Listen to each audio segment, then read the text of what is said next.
Kệ nó, kệ nó. Cho nó quýnh, sao nó quýnh. Đấy, cứ vậy thôi, cứ vậy thôi.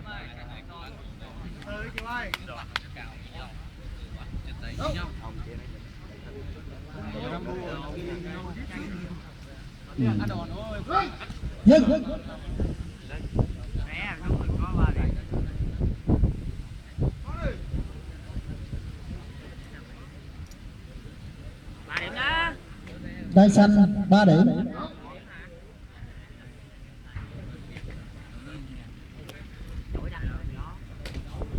Đấm. Mấy này chơi chân. Động tay vô. Chị ơi, cục tạ 70 kg chị ơi, đấm nó. Đấm. Sâu vô. Trên mặt á. Ê. Dạ.